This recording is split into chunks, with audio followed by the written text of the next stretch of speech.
Hello and welcome. My name is Diana Piquet, and I am the chair of Safe Quiet Lakes. Let's start by having a look at what the results of the poll are. I always find this to be such an interesting thing to do, to find out what everybody is thinking about and sharing, what our thoughts are.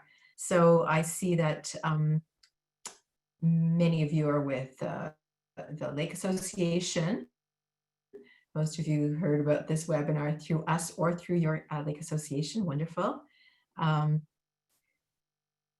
Majority of people, overwhelming, feel that most boaters drive too close and too fast by the shoreline.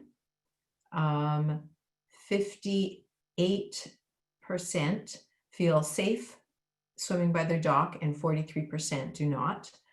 That's a little bit of a scary thought, thinking 43% don't feel safe right on their dock. Do you feel that there's been an increase in boat traffic this summer? And 80% of you say yes, that you do feel that there's been an increase. What type of boats are you most concerned about? And it looks like it's really all of the above, with just a little bit stronger a call out around PWCs. And are you interested in posting a sign or a buoy on your property? 75% of you say yes, and 99% of you feel that more education is needed around boating safety, navigation, and etiquette. All right. Well, thank you very much for joining us today. In July, we held a webinar on Safe Quiet Lakes' two latest projects, Wakes and Speed and the National Decibel Coalition.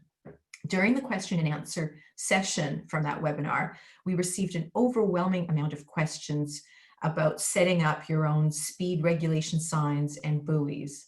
And as a follow-up to that great interest, we reached out to Transport Canada, and they have very graciously joined us today for a webinar specifically around the requirements and the rules for setting up signs and buoys on the lake. And we are joined by two executives from Transport Canada, Don Calhoun and Courtney Bice. And I now move it over to Don.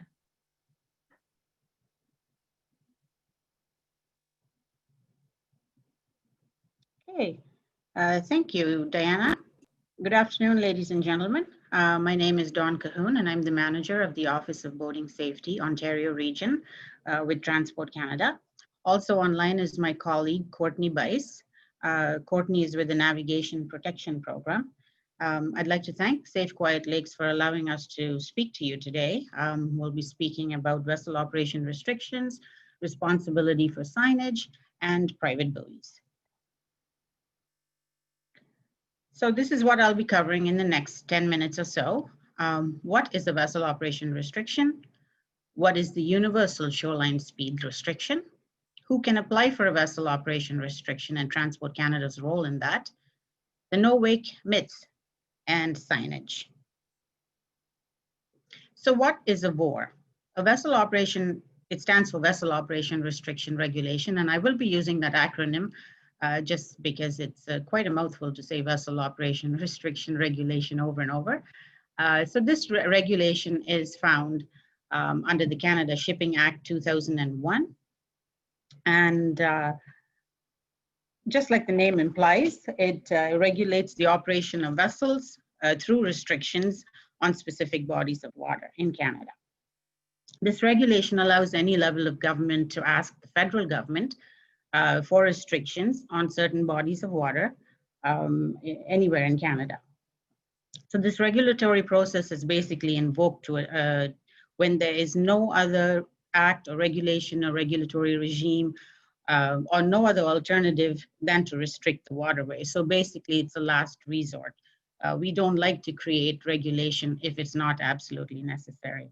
So you can apply for a VORR under three conditions: safety concerns, environmental concerns, or issues of public interest. So we have 7 types of restrictions called schedules. I'd like you to take a note of all the symbols used here. These are regulatory symbols. Each symbol denotes a particular restriction and is used on the signage that you would place to depict the restriction on a certain waterway. So these are regulatory restrictions. They can only be placed by a municipality, not a private individual or organization.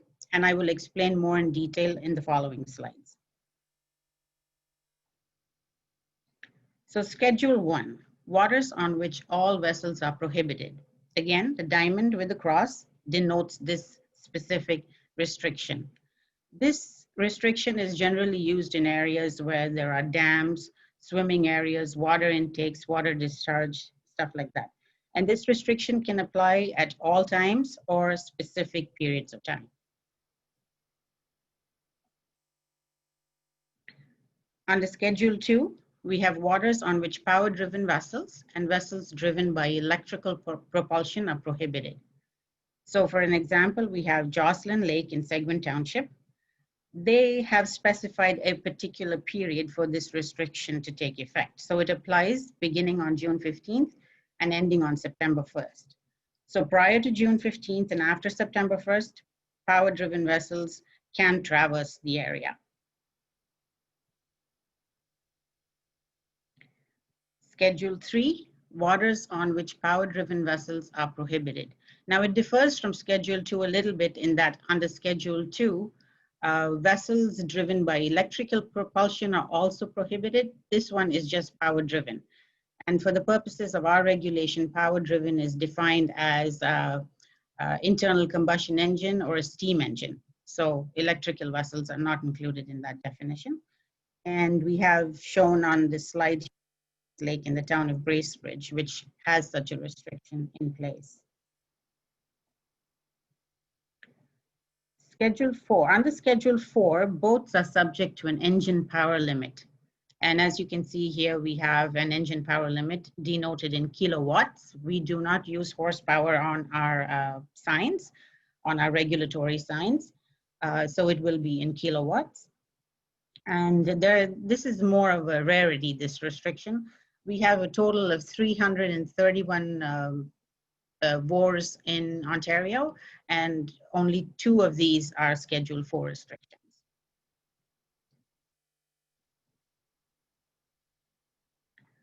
Schedule 6, you'll notice that there is no Schedule 5 restriction. Schedule 5 existed in the past, but it was also to do with speed, just like Schedule 6. It restricts the speed of the vessel. So because they were both the same thing, it was amalgamated into one, and now we have them both under Schedule 6. So in the picture, you'll see Moot Lake in the township of Lake of Bays. There are many restrictions in the Muskoka area, at least 35. I did a quick count, and it's not possible to mention everyone here, but if you have a question on a particular body of water that you want to know what restrictions apply exactly, you can contact our office. We will be giving you the contact information at the end.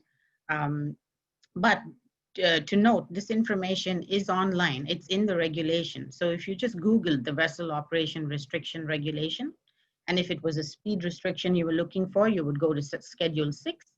You can just use a Control F and find the name of the lake that you want to look up for restrictions.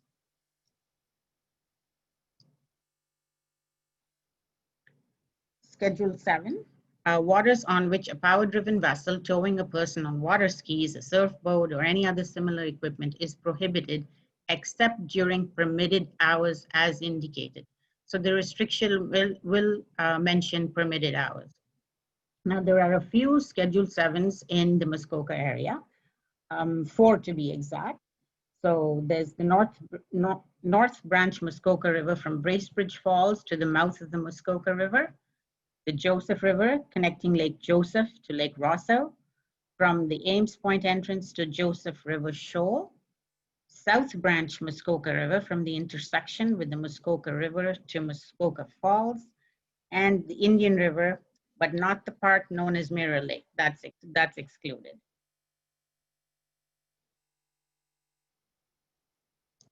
Schedule 8, waters for which a permit is required to hold a sporting, recreational, or public event or activity.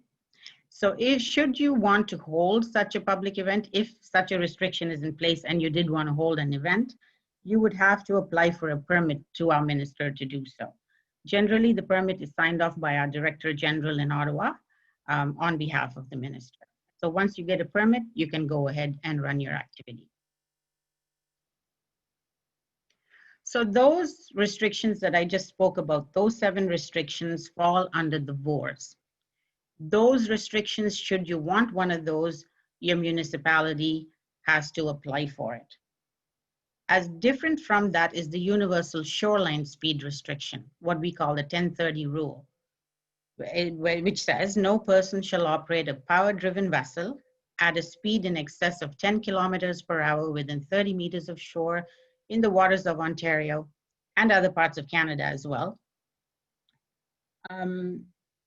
So this restriction is in effect whether the speed limit is posted or not. The difference between this universal shoreline speed restriction and the VORRs is that this is a blanket restriction. It exists in all waters with exceptions, whereas the VORRs have to be applied for by a municipality. I'd like to talk here a little bit about a speed limit in the Muskoka area, which is 9 kilometers within 30 meters of shore. This is not the universal shoreline speed restriction. This is a VORR. Your municipality at some point applied for the speed limit to be 9 kilometers an hour within 30 meters of shore. And it's a little bit different from this in fact, because it goes within 30 meters of shore or a boat or a dock, and it goes on like that. So it's a little bit different. And many people are getting that 930 rule confused with this 1030 rule. Now, because your municipality applied for such a rule of 9 kilometers an hour, that will trump this universal speed restriction. And I will explain a little bit more in the following slides. So who can apply for a vessel operation restriction regulation? Only a local authority can apply for a vessel operation restriction. So it could be a municipal government, provincial, even federal government, or First Nations Band Council. If it is a local authority, they can apply for a vessel restriction. A private individual or organization cannot apply for a restriction. If a private individual or association or organization had a concern, you would take it to your municipality and have them take up your cause for you. Now we have a local authorities guide, and the picture's up on the slide, which details a step-by-step process as to how to go about applying for a restriction. And you'll also see that you can find this document on the website denoted next to the picture.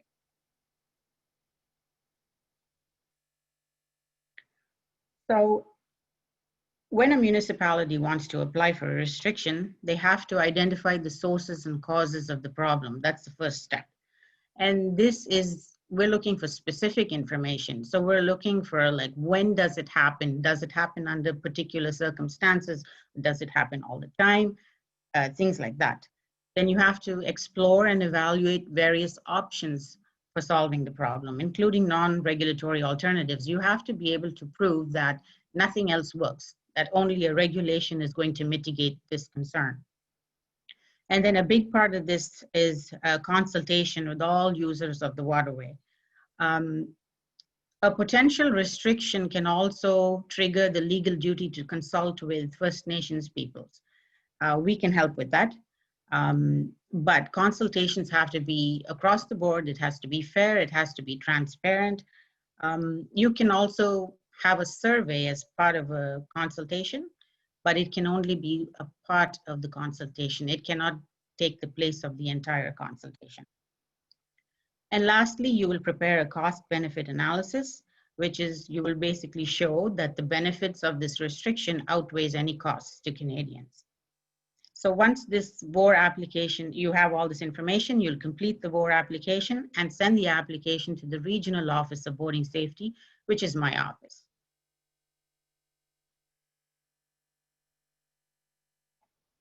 So here's our part in all of this. Now we are expected to maintain an objective to be totally objective throughout the process. So we'll work with the applicant. We will provide advice. Once we come to the conclusion that the only logical step is to have a restriction, a legal restriction in place, then we'll go on to application.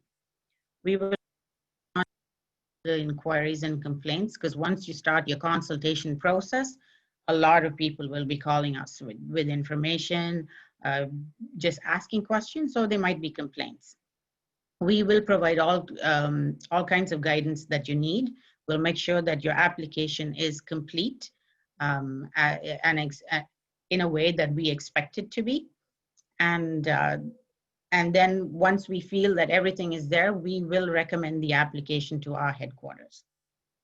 And now we have to submit this application to headquarters by the 15th of September of each year. So this is just a view of what I just spoke about. So you identify the problem, you explore alternative solutions, do your consultation and cost benefit analysis, you submit the VORR application to us, and we will, once we think it's complete, we will submit it to headquarters. Headquarters has a specific role. So they have to make sure that the application meets the criteria as determined by the cabinet. Sorry, I've got the acronym in my head and I'm not able to expand on it. So basically, they will complete the RIAS, which is the Regulatory Impact Analysis Statement, and send on to Treasury Board. Once it goes to Treasury Board and it has Treasury Board approval, it will go into Gazette 1. Now, after it goes into Gazette 1, there's usually a comment period of about 30 days, during which we will receive comments. We will consolidate those comments, make the amendments as necessary, and then it is published in Gazette 2. Once it's published in Gazette 2, it becomes law. And that's the whole process. So once a new vessel operation restriction is in place, the municipality that applied for the restriction becomes responsible for a few things. So they have to inform the public about the new restriction. This is new. They need to use social media, radio, anything they can to inform the users of the waterway about the restriction. They have to ensure that an enforcement regime is in place as described in their formal application. Usually with the application, we expect letters of support from the local enforcement agency saying that they approve of this restriction and that they will support it and enforce it. And lastly, the municipality is responsible for erecting and maintaining signage of the restriction. We do have a signage guide, and there's a picture up on the side there, which will show you exactly how to create your signs. And you can get a copy of this slide by just emailing us, and we'll email you an electronic copy. I've copied a couple of pages out of the signage guide just to show you what's in it. Again, it's very detailed. These are regulatory signs. And if it is a restriction that you are trying to create signage for, it has to follow the dictates of this book. It has to be done by the municipality and be created to the prescribed standard.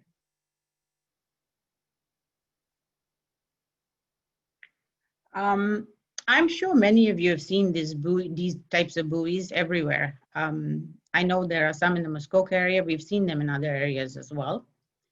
I'd like you to think about whether this is a legal buoy. Next slide, please.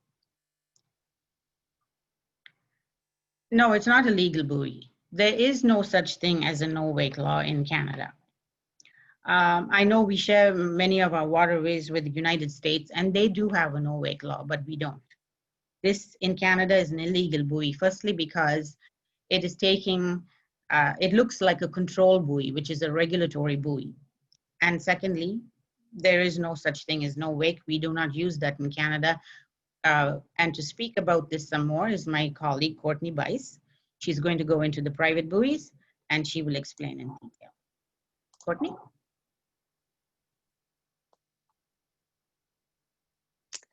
Hi, everybody. My name is Courtney Bice. I am a Navigation Protection Officer with the Navigation Protection Program. I am excited to talk to you all today about buoys. I'm going to start the presentation first with the most important document, and if you are interested in installing a buoy, this is what you need to look at. So you can Google this. It'll be the first link that comes up. It's called The Owner's Guide to Private Buoys. This document details everything that you need to know in terms of what your buoy needs to look like, size requirements, identification requirements, and what types of buoys that you should be using. So I highly recommend before installing anything, this is what you want to look at. And I'm going to be referencing this document throughout the presentation. So the private buoy regulations are some regulations that basically state how you can place a buoy. Anybody in Canada can place a buoy without an approval as long as they're following the regulations. Basically, I've got the regulations listed here from 1 to 7. I'll touch on the main points. Number 1, I would say, is you can place a buoy, but you cannot place one that will interfere with the navigation of any vessel or that may mislead any boaters. So, for example, if you're interested in restricting vessels from coming close to your dock and you want to place buoys in front of your dock to try to stop boats from coming in close to the shoreline, you can do so with a compliant buoy that is properly identified. However, you must make sure that vessels cannot hit your buoy and you are solely responsible for it. So if somebody does hit your buoy, you are legally responsible, and that's something to consider when you're placing your buoy. You do not place any buoys unless all the size and shape and identification requirements are met. You need to ensure that your private buoy meets the Canadian Aids to Navigation System standards and guidelines. These guidelines kind of touch on lighting requirements and the color of lights that you may need if you're in an area where there is increased nighttime navigation. Also, by placing a buoy, you are understanding that the Minister of Transport may either direct you to make modifications to your buoy or may order you to remove it, or we'll remove it ourselves if we feel as though the buoy is not compliant or there is some level of risk to navigation. You need to ensure that you install your buoys with proper anchorage to make sure that it stays in place. And understand when a private buoy does not meet legal standards, the minister may remove. So this slide touches a little bit on the size, color, and identification requirements for private buoys. So the first thing to note about private buoys is if you want to place one, we'll talk about what types of buoys in the next slide, but you need to identify your buoy as being a private buoy. They need to say PRIV on both sides of the buoy. It needs to be written in a contrasting color where people can actually see that it's a private buoy. And owner information needs to be installed on the buoy as well. So you need to at least have your name, phone number, and some way of being contacted. So if people drive by and they want to know who placed the buoy, they can easily drive up to the buoy and see who owns it. The information needs to be displayed in a conspicuous location, and it needs to be maintained. So if it starts to wear off over the, over a couple of seasons, you need to make sure that people can read it. So you need to keep replacing it as well. All of these all this information can be found on page 12 of the Owner's Guide to Private Buoys that I talked about earlier. And we just wanted to touch on the fact that although I am a cottager and I know that this is a universal thing and I certainly know what it means, empty Javex type bottles do not meet the requirements of a private buoy regulation. So if you're trying to mark a rock, shoals, water lines, unfortunately, the Javex bottles are not the way to do so. So I'm going to talk a little bit about buoy selection. So for cottage lakes, a lot of the time, the buoys that we're seeing and the most common ones are probably the red and the green, the port and the starboard buoys, and you'll see cautionary buoys. Those are kind of the 3 popular ones that you'd see aside from the no wake buoys. So we are going to talk about all of the options for buoys because I do think it's important for people to know, depending on what they're trying to do, that there's different types and there's buoys that you should be using. So this yellow cautionary buoy is to mark an area where mariners need to be warned of. We use them for things like aquaculture facilities, if there's firing ranges or there's hunt clubs, area that basically there's no safe passage.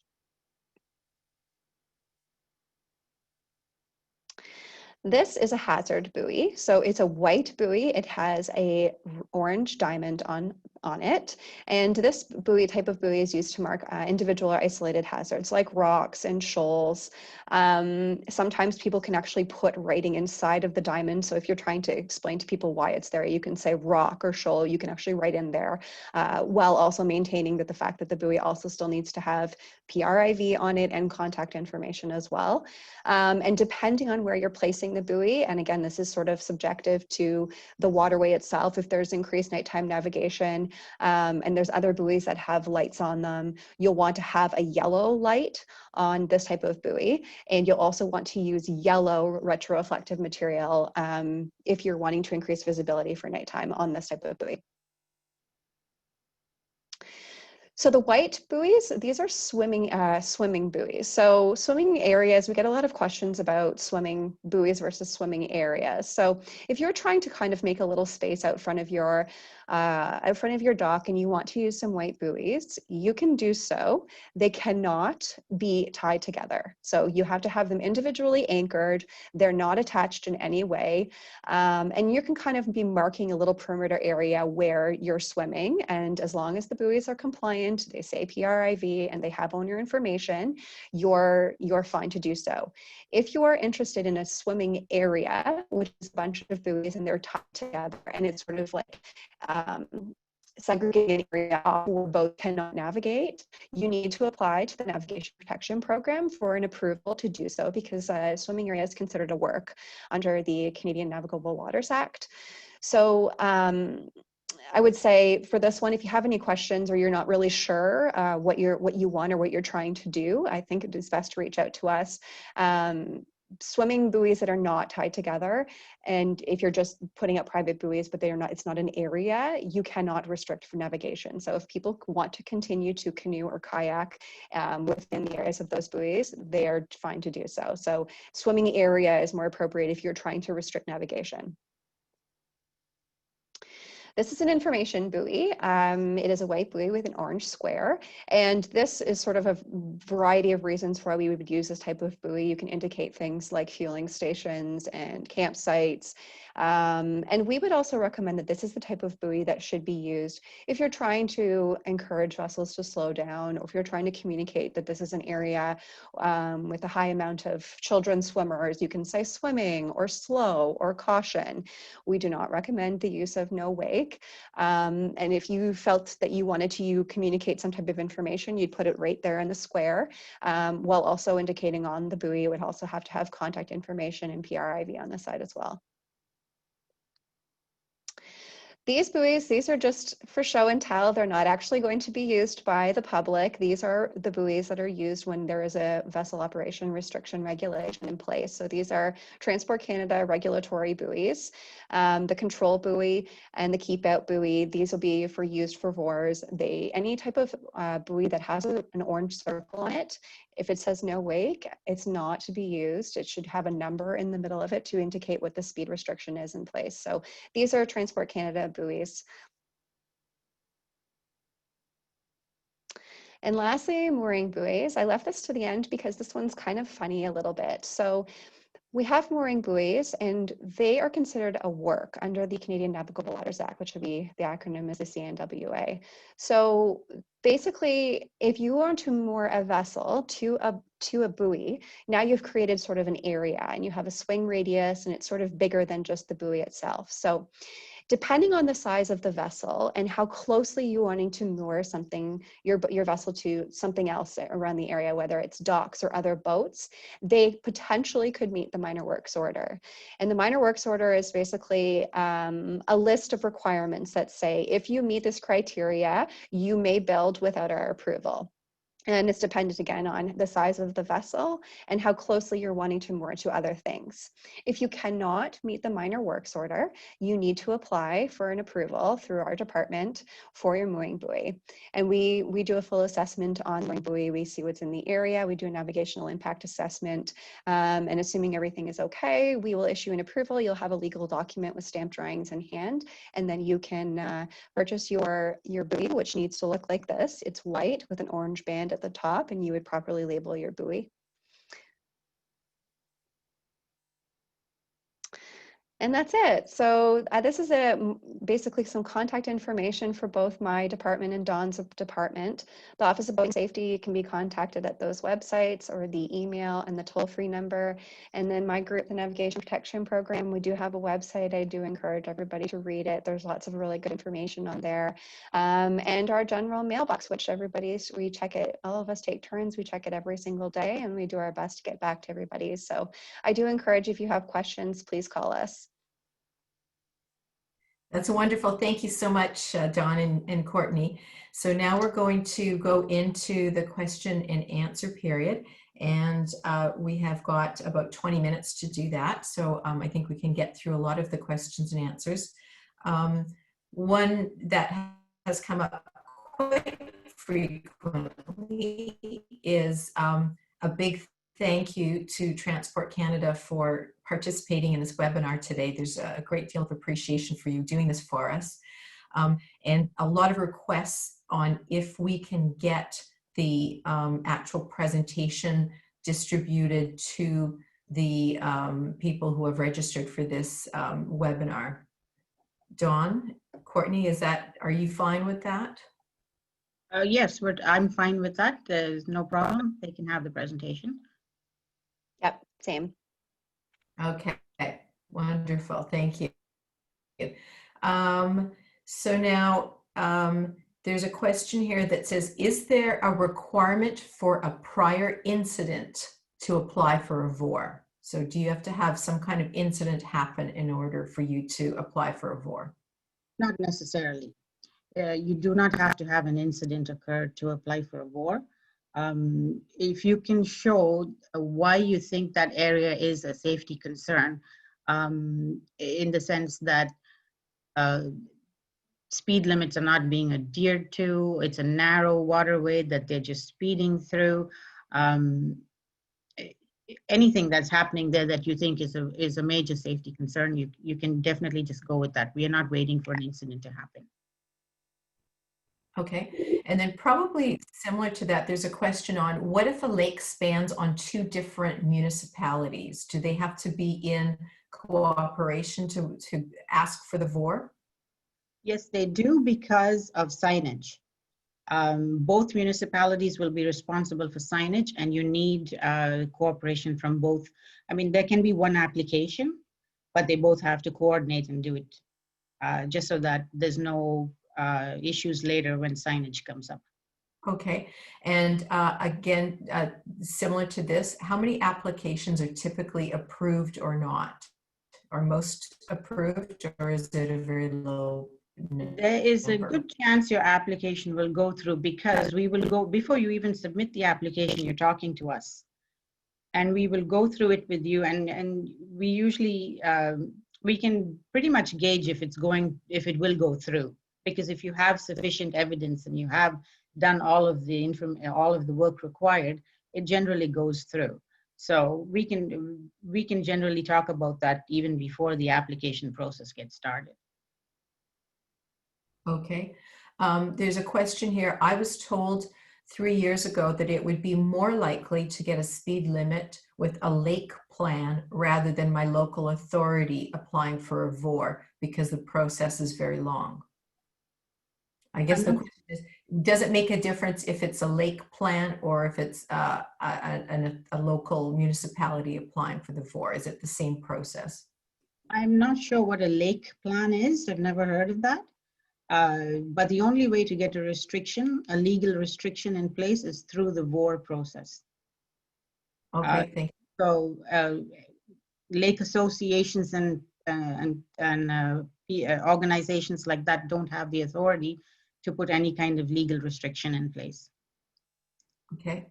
There was also a specific question here, and it had come in earlier. Are municipalities responsible to maintain the VORR signs? Absolutely. They have to erect the signage and maintain it throughout the years. Now, if for some reason they feel this restriction is no longer necessary, they have to go through the same process that they did while applying for it, do the consultations and all of that to rescind the restriction. Perfect, thank you. that is an area that we get a lot of questions from. Here's another question that we get a lot of interest in. What are the restrictions around noise from boats and seaplanes? Is that something that you can address? I can tell you that we're not looking at that as a restriction right now. We don't have anything in the works on that. Okay. There's a couple of questions about big blow up raft toys and on the water playgrounds. Are those part of the mooring buoy regulations, and are they legal? So short answer is it depends. If it is a scheduled waterway, so typically if we're talking Muskoka, the majority of those lakes are scheduled.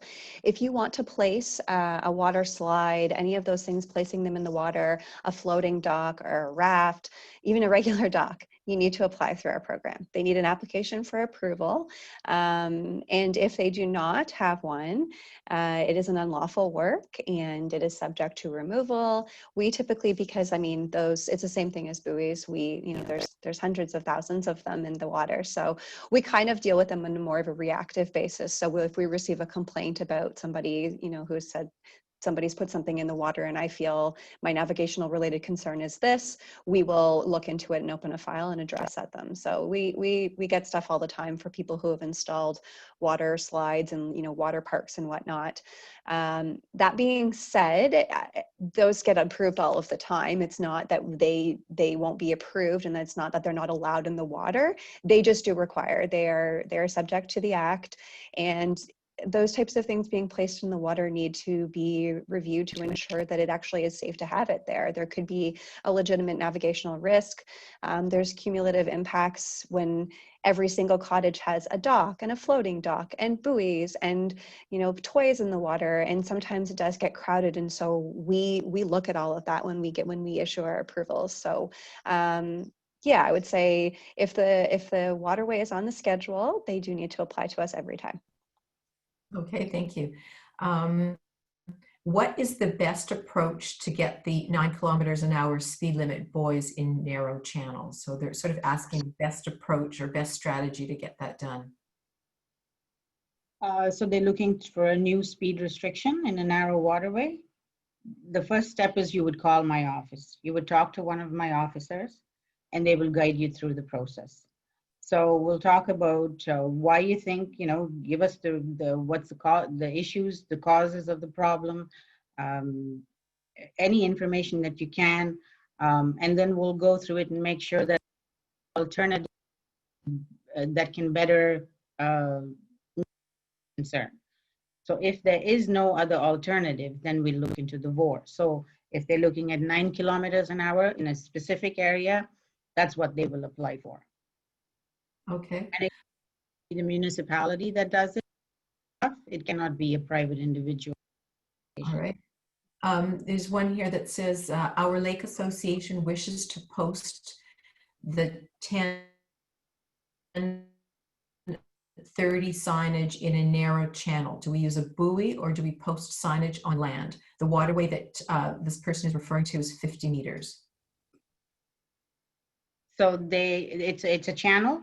It's officially called a channel. One thing I forgot to mention when I was talking about the 1030 rule is that it does not apply in buoyed channels. So if this channel has buoys in it, the 1030 rule does not apply. So if there's a VORR there for 10 kilometers an hour, by all means, the municipality should do the signage, but sometimes the municipality will allow someone else to do it on their behalf. But you still have to go through the municipality and make sure they're okay with it. Okay. Assuming that you do have a VORR for speed, how do you enforce it? The police enforce our VORRs. Yeah, so the enforcement agencies that enforce our VORRs are the OPP, local municipal police that have a marine unit, RCMP, MNR officers. They all have the authority to enforce these regulations. Okay. I think you have already answered this one, but I see it coming up as a different question here. Who launches the process for a VORR? Is it the Lake Property Association? And if so, do a certain percentage of residents on the lake have to agree or want it? Well, the Lake Association is not going to launch the application. Like I said, they have to go through the municipality. So it could even be one person taking their concern to the municipality. And if the municipality agrees and they see it as a relevant concern, they can apply. The Lake Association can choose to do all of the work on behalf of the municipality. The municipality will have to sign off at the end because they're responsible. They have certain obligations under the VORRs. So the municipality will sign off on it, like I said, and anyone, the first step is to call our office. Just call our office, we'll guide you through the whole process. Okay, that's great.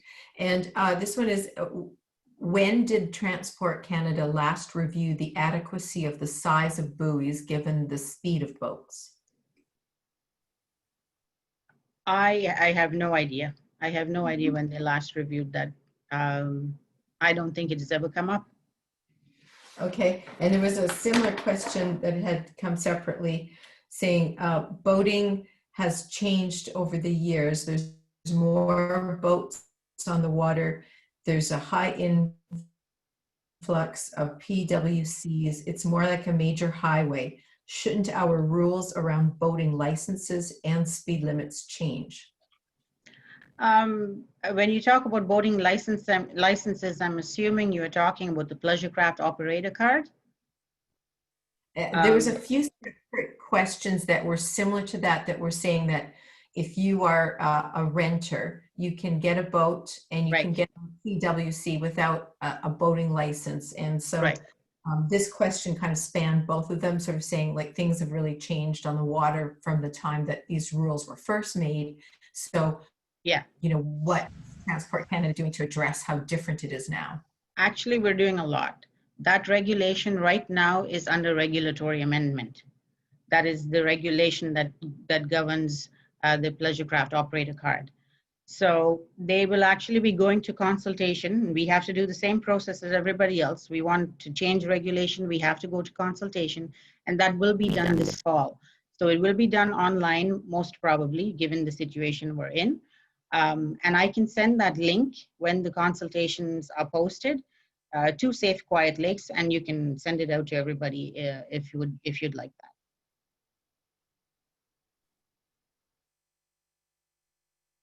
So I can't speak specifically as to what is being changed in the regulation. That would be fantastic, Dawn. Until the consultation. Saying is that some of these amendments, and was it amendments? Or, okay.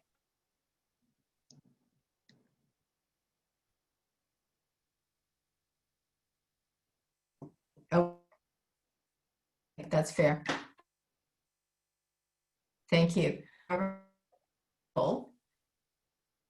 Subject to that skiers and tubers and wakeboarders, are they subject to the same speed restriction of VORR? Sorry, you were breaking up there. I didn't get the question. Oh, I'm sorry.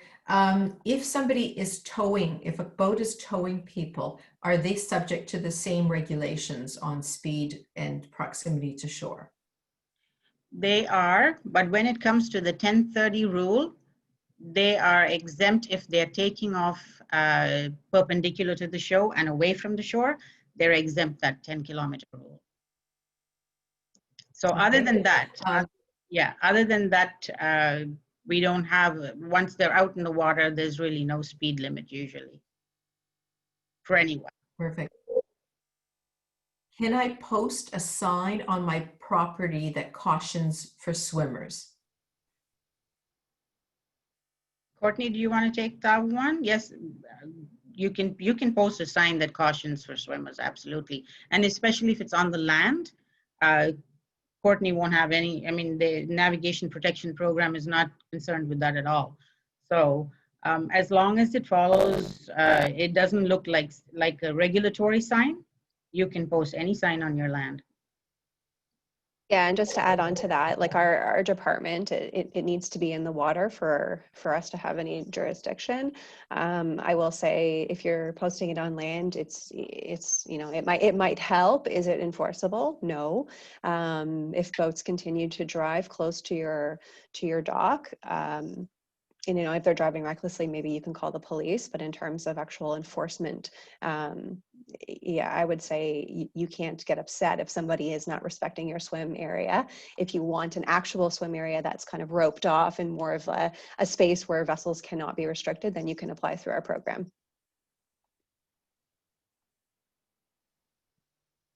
Perfect, that's great. And that answers another question that was similar that just came in saying, are there restrictions to signs on property adjacent to swimming areas? And you're saying no, there is none. There a speed limit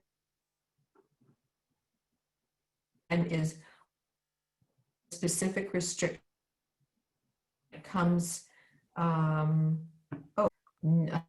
that's a different question. Sorry, the questions are all sort of just speed use. Sorry, Diana, you're really breaking up and you're frozen on the screen. So I can't hear any of the questions that you're asking. Oh, okay.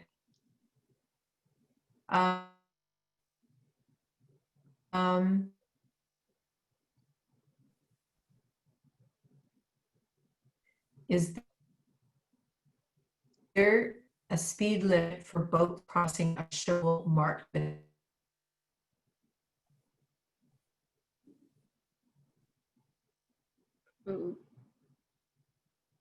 We didn't get that, sorry.